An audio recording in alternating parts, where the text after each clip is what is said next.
میں آپ کے سامنے تھوڑی دیر میں رکھتا ہوں. خونریز لڑائی، اور خونریز لڑائی جہاں پر ہوگی تو قسطنطنیہ فتح ہوگا، اور جہاں پر قسطنطنیہ فتح ہو گیا وہیں دجال کا ظہور ہوگا. قسطنطنیہ ہے کیا چیز؟ کئی بار میں کہہ چکا، لیکن قسطنطنیہ ہے کیا چیز معلوم ہے آپ لوگوں کو؟ دو ایک آدمی کو معلوم ہوگا ہے قسطنطنیہ کیا چیز ہے. قسطنطنیہ شیخ کسے قسطنطنیہ کہتے ہیں؟ وہ اس وقت کیا کہا جاتا ہے اس کو؟ وہ تو ہمیں ہر ایک معلوم جگہ کا نام ہے، ہم نے بھی کہہ دیا. آج کل اس کا نام استانبول ہے. وہ کہاں پر ہے؟ ترکیہ میں. ترکیہ کا اس کا پرانا نام مسلمانوں کے فتح سے پہلے کیا تھا؟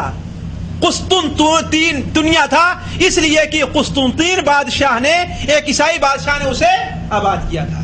محمد ابن فاتح نے 6 صدی ہجری کے اندر جب اسے فتح کیا تو اس کا کیا نام رکھا تھا؟ اس کا کیا نام رکھا؟ کیا نام رکھا اس کا؟ باپ کا علم نہ بیٹے کو جو ازبر ہو، تو پسر لائق میراد پدر کیوں کر ہو. اس کا کیا نام رکھا تھا انہوں نے؟ اسلام پول رکھا تھا. کیا نام رکھا اس کا؟ اسلام پول، یعنی اسلام آباد. اسلام آباد اس کا کیا نام رکھا؟ اسلام پول. لیکن جب کچھ دنوں پہلے، کچھ سالوں پہلے، یا اس 19ویں صدی کے شروع کے اندر جب وہاں پر علمانیوں کا قبضہ ہوا تو اس کا کیا نام بدل دیا؟ استانبول اس کا نام رہ گیا. کیا بدل دیا اس کا نام؟ استانبول رکھ دیا. اس کا اسلامی نام کیا ہے؟ اسلام پول ہے. اس کا نام کیا ہے؟ اسلام پول، جس کا معنی کیا ہوتا ہے؟ اسلام آباد، اسلام پور. اسلام پور یا اسلام آباد ہوا کرتا ہے. دشمنوں نے کیا کیا مسلمانوں کے ساتھ نہیں کیا. جگہوں کے نام بدلنا چاہے وہ. آپ لوگوں کو یاد ہوگا جو پڑھے لکھے ہیں، آج سے 19 سال 20 سال پہلے تک مکہ کیا لکھتے تھے؟ مکہ ME، اور مدینہ کیا لکھتے تھے؟ مدینہ ME. اس طریقے سے آہستہ آہستہ وہ نام اور کچھ بدل دیتے اس کا. لیکن اللہ تعالیٰ کو ان کی حفاظت کرنی ہے، اس لیے ملک فہد حفظہ اللہ نے مجھے اچھی طریقے سے یاد ہے 1906 یا 7 کے اندر یہ قرار نافذ کی کہ مکہ کو MA سے لکھا جائے، ME سے نہیں لکھا جائے. MA سے لکھا جائے، ME سے نہیں لکھا جائے. جو اردو کو کیا بدل دیا انہوں نے؟ جارڈن کر دیا. مصر کا نام کیا رکھ دیا انہوں نے؟ ایجپٹ، القبط رکھ دیا. تو اس طریقے سے ہمارے بہت سے اسلامی ناموں کو یہ بدبخت جن کا ہم گن گاتے ہیں، جنہیں ہم بہت ہی انصاف ور سمجھتے ہیں، اور جن کی ہم تقلیدیں کرتے ہیں، واللہ یہ تو ہمارا نام نہیں برداشت کر سکتے. یہ تو ہمارا نام نہیں برداشت کر سکتے. چاہے جائے کہ ہمیں برداشت کریں. یہ ہماری بہت بڑی بھول ہے، ہماری بہت بڑی بیوقوفی ہے جو ہم ان کی چالوں کو سمجھتے نہیں ہیں. تو آپ صلی اللہ علیہ وسلم نے فرمایا کہ مدینہ منورہ کا ویران ہونا بیت المقدس کا آباد ہونا ہے. اس لیے کہ جب خونریز لڑائی ہوگی تو عام طور پر مسلمان شام کے علاقے میں ہوں گے. چنانچہ سنن ابن ماجہ کے اندر جو لمبی حدیث حضرت ابو امامہ کی ہے، آپ بیان کرنے لگے کہ دجال آئے گا، دجال کا مقابلہ کچھ لوگ نہیں کر سکیں گے. تو تعجب ہوا کہ عرب تو لڑنے میں بہادر ہوا کرتے ہیں نا، اور یقیناً بہادر ہوتے ہیں. ہمارے ہاں جو لوگ کہتے ہیں کہ ارے یہ کیا لڑنا جانے، لیکن نہیں. افغانستان کے اندر موجودہ لڑائی نے یہ ثابت کر دیا کہ عرب جتنا ڈر کر کے لڑ سکتا ہے دوسری قوم اتنی ڈر کر نہیں لڑ سکتی. اسی لیے نبی صلی اللہ علیہ وسلم کو اللہ تعالیٰ نے عرب کے اندر بھیجا تھا کہ یہ جتنی آپ طرف دفاع کر سکتے ہیں کوئی دوسری قوم اتنی دفاع نہیں کر سکتی تھی.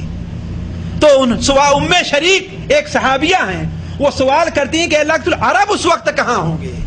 کہا عرب اس وقت بہت تھوڑے ہوں گے.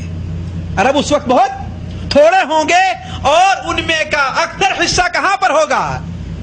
مسجد اقصی، یعنی اقصی بیت المقدس کے اندر ہوگا. یعنی اس علاقے میں لوگ ہوں گے، لڑائیوں کے اندر مشغول رہیں گے. تو آپ نے فرمایا یثرب یعنی مدینہ منورہ کا ویران ہونا بیت المقدس کی آبادی ہے، اور بیت المقدس کی آبادی خونریز لڑائی کا پیش خیمہ ہے. اور خونریز لڑائی کا پیش خیمہ قسطنطنیہ کا فتح ہونا ہے، اور قسطنطنیہ کا فتح ہونا دجال کے نکلنے کا پیش خیمہ ہے. تو بات کہہ رہا تھا، عرض کر رہا تھا کہ وہ لشکر جو مہدی سے لڑنے کے لیے ادھر سے گزرے گا تو جب مقام بیدا میں پہنچ جائے گا، بیدا کہاں پر ہے؟ یہ ذوالحلیفہ کے قریب میدان ہے، اسے بیدا کہا کرتے ہیں۔ جب وہیں پر پہنچے گا تو مہدی کی پہلی کرامت یہ ظاہر ہوگی کہ لشکر سارا کا سارا ایک سے لے کر کے آخر تک سارا کا سارا لشکر زمین میں دھسا دیا جائے گا، ایک بھی انسان باقی نہیں رہے گا۔ صرف دو ایک چرواہے جو کہیں گئے رہے ہیں، وہ کسی ضرورت سے چلے گئے رہے ہوں گے، وہی باقی رہ پائیں گے، بلکہ سارے کے سارے دھسا دیے جائیں گے۔ تو یہ مہدی کے ساتھ اللہ تبارک و تعالیٰ کی پہلی یہ مہربانی ہوگی اور اللہ تبارک و تعالیٰ انہیں اس طریقے سے ان کی مدد کرے گا، ہے نا؟ تو اس طریقے سے جب لشکر ہو جائے گا تو اس کے بعد مہدی میرے سمجھ کے مطابق اپنا لشکر لے کر کے رومیوں کی طرف بڑھیں گے، جو مسلمانوں کو سخت تکلیف کے اندر، اور ہو سکتا ہے کہ مسلمانوں کے اندر اور رومیوں میں آپس میں ایک صلح ہو، ایک دشمن کو مارنے کے لیے۔ اور میں اپنی علم تک سمجھتا ہوں کہ یہود کے علاوہ کوئی ایسا دشمن نہیں ہے جو ساری بشریت کا دشمن ہے، وہ مسلمانوں کا دشمن ہے، یہودیوں کا دشمن ہے، بلکہ ہر انسان کا دشمن ہے۔ وہ جو بدبخت یہود اللہ کا دشمن ہو سکتا ہے اور اللہ کو فقیر کہتا ہو، اللہ کو یہ کہتا ہو کہ اس کے ہاتھ بدھے ہوئے ہیں، اور اللہ کے نبی حضرت موسیٰ علیہ السلام سے یہ کہتا ہو کہ اے موسیٰ جا تو اور تیرا خدا لڑ، ہم تو یہاں پر بیٹھے ہیں، ہم تمہارے ساتھ لڑائی کرنے جانے والے نہیں ہیں۔ وہ قوم کبھی بھی کسی بھی انسان کے خیر خواہ نہیں ہو سکتی ہے، نہیں ہو سکتی۔ تو ہوگی صلح، ہوگی مسلمانوں کے اندر، روم کے اندر ایک دشمن کو مارنے کے لیے۔ تو جب مہدی چلیں گے تو جزیرے عربیہ میں بھی انہیں لڑنا پڑے گا، فارس والوں سے بھی لڑنا پڑے گا، یہاں تک کہ وہ پہنچ جائیں گے کہاں؟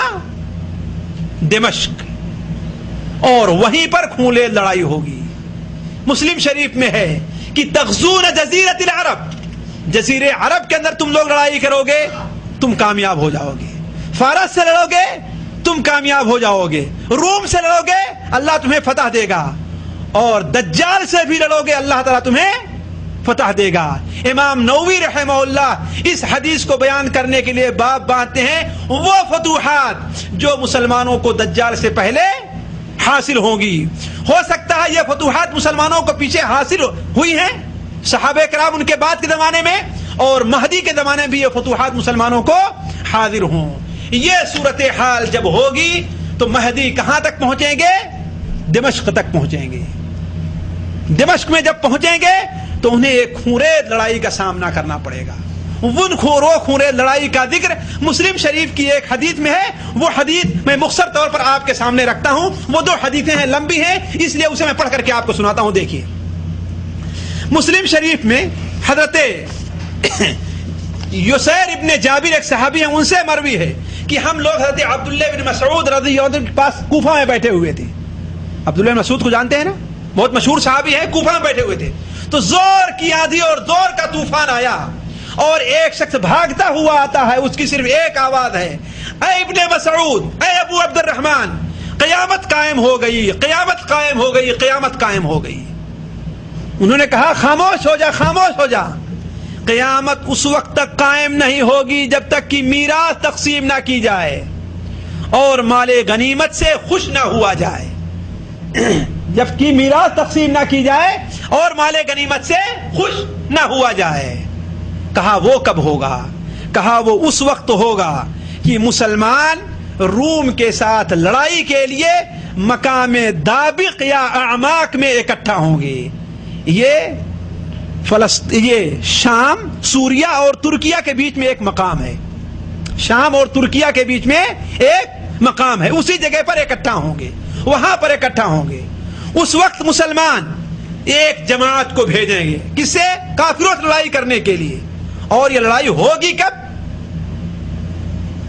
اس کا بھی ذکر نبی صلی اللہ علیہ وسلم نے ایک دوسری حدیث میں بیان کیا ہے، جو آئندہ حدیث کے اندر آ رہی کہ لڑائی کب ہوگی۔